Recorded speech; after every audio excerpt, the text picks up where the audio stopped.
Il y a quelques retards naturellement constatés et nous avons attiré l'attention des entreprises concernées, surtout le chantier au niveau de Charles-Niang.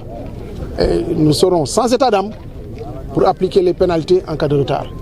Bon, mais il est encore, en tout cas l'entrepreneur est encore dans les temps, ok, ne souffre d'aucun retard de paiement. Les décomptes sont disponibles et il y a vraiment une corrélation. D'ailleurs, on est même un petit peu en avance par rapport à l'état d'avancement des travaux. Les décomptes sont un petit peu en avance. Bon, c'est vrai, c'est une préoccupation exprimée par les populations. Nous le suivons de très près et j'ai attiré l'attention de l'entrepreneur pour lui dire, écoutez, nous allons appliquer, si les retards sont constatés, nous allons appliquer les pénalités. Et j'espère que c'est un message fort bien entendu et qu'il n'y aura pas de retard constaté. Il y a quelques quand même désagréments. Les élèves sont en salle, hein, et les travaux aussi en même temps. Donc ça cause quelques désagréments, mais avec les concertations qu'il y a eu entre les parents d'élèves, le corps formateur et l'entreprise, ils ont trouvé des mécanismes pour que les travaux puissent se démarrer simultanément donc avec les cours. Et nous suivons ça de très près en tant que commune de Saint-Louis.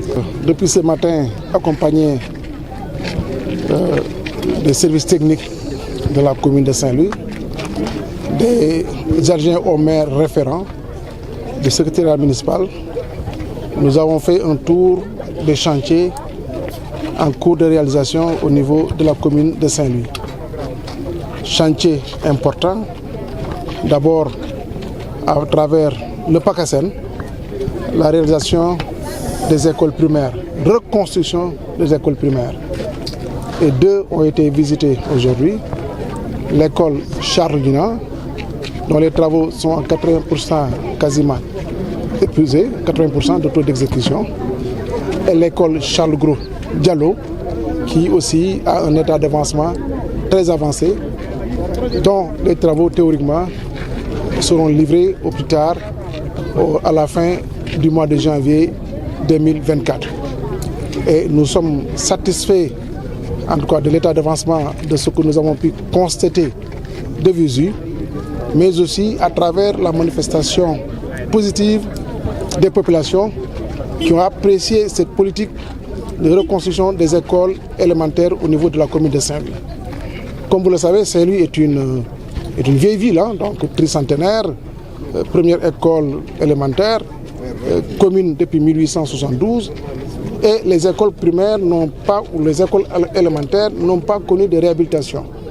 C'est la prouesse réalisée par la commune de Saint-Louis, qui a commencé depuis la mise en place du PACASEN, avec des écoles Justin Ndiaye, déjà réalisées, d'autres écoles en cours de réalisation, dont les deux je viens de citer, et d'autres aussi qui vont suivre, école Soukoino Konaré, Saher Sey, Fandjiri Kone, l'ensemble en cas de la trentaine d'écoles primaires qui sont existantes et dont la plupart en cas seront prises en charge en termes de réhabilitation ou en termes de reconstruction pour aussi augmenter la population des élèves au niveau de ces établissements.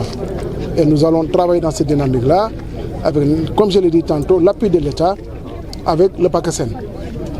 D'autres chantiers aussi en cours de voirie, d'abord d'assainissement dans le cas des 10 villes.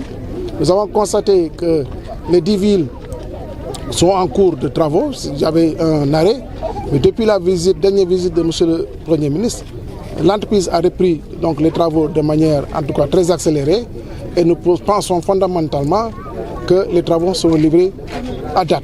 Et comme vous le savez, les 10 villes, c'est plus de 15 milliards de francs CFA investis au niveau donc, du département de Saint-Louis. Et sur les 15 milliards, une bonne partie dans la zone de Pikine, puisque Pikine souffrait naturellement donc, de préoccupations, en tout cas de problématiques liées à l'assainissement. Mais une fois les travaux terminés, ce sera un vieux souvenir. Et nous allons travailler aussi sur un avenant ou un nouveau projet pour compléter l'assainissement au niveau de Pikine. L'assainissement, les travaux de l'assainissement vont induire naturellement donc, la réalisation de voiries denses au niveau de Pikine. Et c'est ce que nous avons démarré avec le PSD qui prend en charge une partie, mais aussi avec le FERA qui, dans le cadre de la convention avec les communes, est en train de réaliser de la voirie. Donc celle-ci qui concerne la digue de Pikine et qui sera réalisée en bonne voirie pavée d'une largeur de 6 mètres environ et de 1 mètre de chaque côté de trottoir, ce qui fera une chaussée de 8 mètres environ. Et comme vous le savez, la digue de Pikine a un environnement très favorable en termes donc de biodiversité. Nous avons vu un petit peu la mangrove qui sera préservée, mais aussi aménager des aires et des espaces de jeu pour les jeunes et d'entraînement pour les jeunes. Cela va permettre un petit peu la préservation de cet environnement. En tout cas, ce que je voudrais dire à travers ces mots, c'est la dynamique enclenchée au niveau de la commune, naturellement accompagnée par l'État, parce qu'il y a des projets qui sont adossés au grand programme de l'État.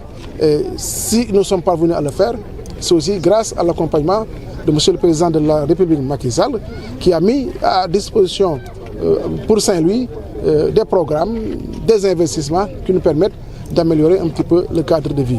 Et avec les entreprises contrôlées par les services techniques et les services dédiés, nous allons faire en sorte que les chantiers qui sont livrés soient des chantiers de qualité. Mais aussi en respectant les dates de livraison. Pour terminer, j'ai un mot appuyé pour l'école Charles Gros, parce que c'est l'une des écoles primaires donc les plus peuplées du Sénégal. Plus de 1500 élèves en termes d'effectifs. Nous allons voir comment renforcer donc les salles de classe. Aujourd'hui, il y a 9 salles qui sont quasiment en construction, mais on va voir comment tu peux augmenter peut-être 3 ou 4 salles de classe et aussi trouver d'autres espaces au niveau de Pékin pour démultiplier un petit peu les écoles primaires, et cela cadre parfaitement avec cette population, cette très grande démographie que Pékin effectivement présente au niveau de la commune de Saint-Louis. En tout cas, pour nous, il est tout heureux en tout cas, de faire ce tour de chantier et nous allons continuer à le faire. Les travaux sur l'avenue du président Macky Sall ont quasiment démarré et normalement, en 2 mois, le chantier sera livré aux populations. D'autres chantiers aussi verront le jour et nous sommes dans une dynamique où le souhait, c'est que le Saint-Louis change. Le souhait, c'est que Saint-Louis soit transformé. Le souhait, c'est que Saint-Louis devienne donc un pôle important, vu les perspectives du gaz qui constituent des potentialités importantes pour le développement de notre chère commune Saint-Louis.